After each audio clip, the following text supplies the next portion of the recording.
No, student payments reset January. So the subject, Dad, words. Okay, let me tell you. I was at the 7-Eleven by my house like I usually go to. I was there. I think I was waiting for that one girl just to drive up with her personalized license plate. So I could say hi. I don't know. I'm a frequent flyer at 7-Eleven, so I wonder how often people go to 7-Eleven multiple times a week. I might be cutting back on 7-Eleven because I got a stomach and I'm embarrassed about it. I'm going to be 46 soon, and I don't want to look like a 46-year-old if I could avoid it. Anyways, I don't know what that means. So, terminology and words.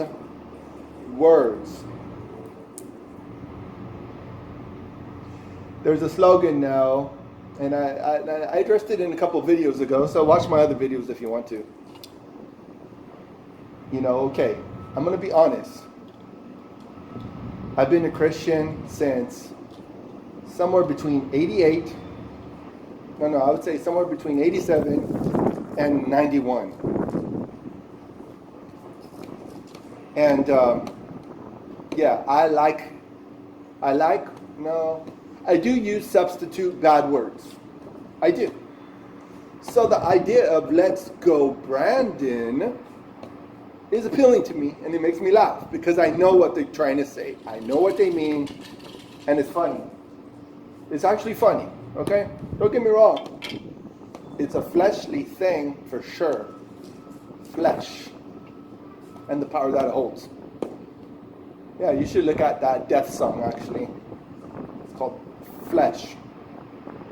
Okay, anyways, I digress like I usually do, and I hope you can stay with me.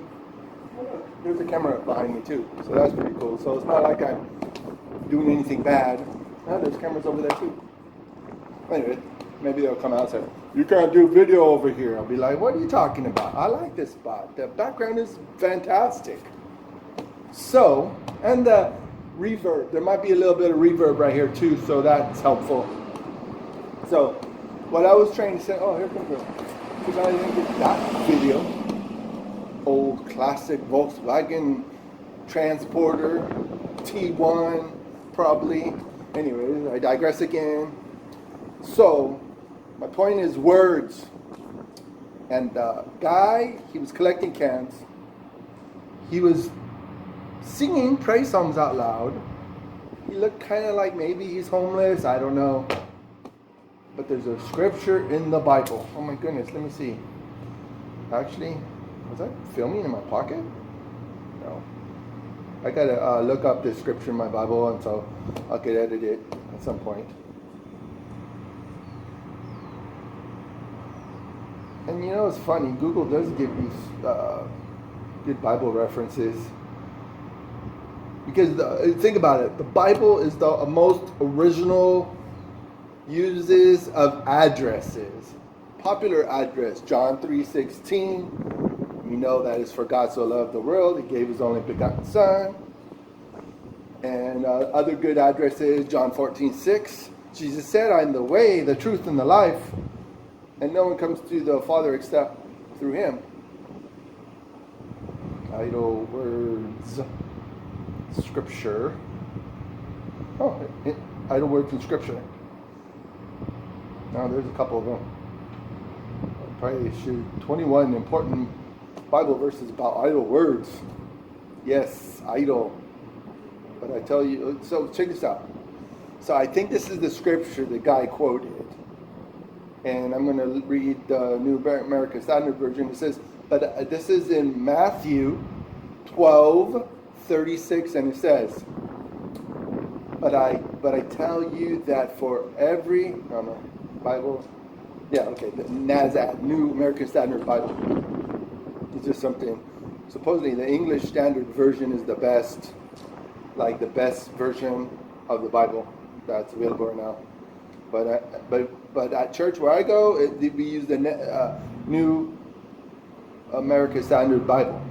And you would assume my church is going to come out with the Legacy Standard Bible, which they take, it's more of a politically incorrect version of the Bible because, like, for example, where it says servant, it changes it to slave because doulos, translated, is slave.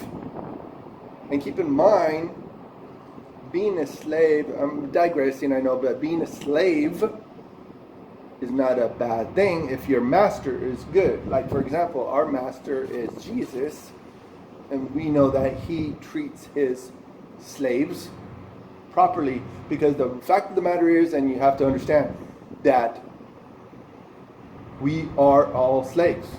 You're either a slave to Christ, or you're a slave to the world. You're the slave to the flesh, the devil. You're enslaved to the world, the flesh, and the devil. And that's like three masters.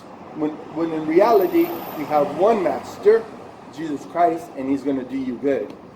He does nothing but good. But anyways, I digress again, and I hope that does help you with a little bit of understanding what I'm about to read to you. It says, "But I tell you that for every careless word that people speak, they will give an account of it on the day of judgment."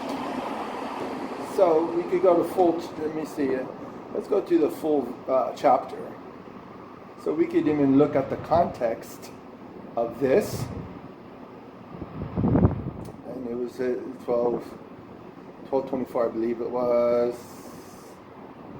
Okay, oh crap, I cannot, my goodness. I have to go back. 12:36. Okay, 12:36. In the context of this scripture, words reveal your character. So yeah, when I laugh and I will not. Okay, I you know what? There's a lot of conviction that I have had lately in the last couple days, actually, because they will know that we are Christians by our love. By our love, remember, by our love. So words do reveal your character. And that's very convicting. Because I'll be at work and I'll be, what's it called? There's a word about like when you're arguing, bantering. Maybe it's banter. I get carried away at my job with that. I gotta be careful. But let's read it in context. The chapters are broken up in paragraphs and sections and stuff. Originally it wasn't that way, so keep in mind that the Bible uses addresses so you could find content quickly. So I either assume the tree to be good as well as its fruit good, or assume the tree to be bad as well as its fruit bad. For the tree is known by its fruit. You offspring of vipers, how can you, being evil, express any good thing? For the mouth speaks from which fills the heart. The good person brings out of his good, the good person brings out of his good treasure good things, and the evil person brings out of his evil treasure evil things. But I tell you that for every careless word that people speak, they will give an account of it on the day of judgment. For by your words you will be justified, and by your words you will be condemned. Again, if you got to use the Bible to translate itself. The Bible translates itself, so whenever you have questions, you got to go to other more clear verses in the Bible to take it in the right context.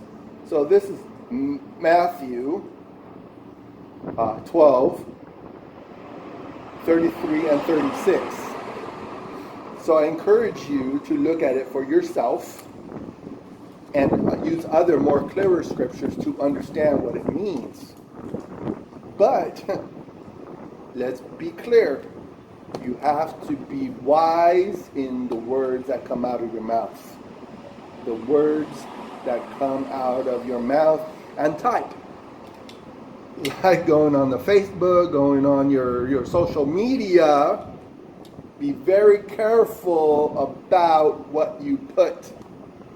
Because I learned even in my first marriage, once something comes out of your mouth, you can't take it back.